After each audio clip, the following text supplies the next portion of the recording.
सिद्धेश्वरीमा बाटोमा हिँड्दै थिएँ आदरणीय दर्शकबिनहरू। अब हरेक व्यक्तिले हरेक मान्छेलाई चिनिरहेको हुन्छ, तर मैले चाहिँ कतिपयलाई नचिनेको नि हुनसक्छ। अब यो हिँड्दै गर्दा सामाजिक सञ्जालमा कतिलाई चिनिन्छ कतिलाई चिनिन्न होइन, चिनेर साध्य पनि छैन। तर एकजना व्यक्तिले हजुर नमस्कार जय शम्भो भनेर आउनु, म त अचम्म परेँ, एकछिन रोकिएँ। अब चिनेको छैन को हो कहाँ के कसरी होइन।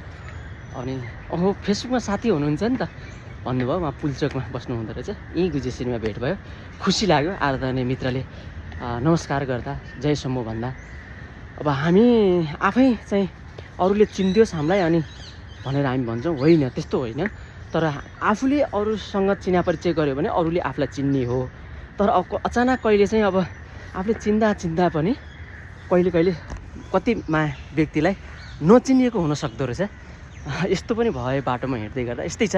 जय शम्भो हर हर हजार मान्छे भेटिन्छन्, तर मान्छे कस्ता छन् भनेर चिन्नु र जान्नु हिँड्नुपर्छ, बुझ्नुपर्छ है त। जय शम्भो हर हर महादेव। ल यो प्रहाडमा जय शम्भो।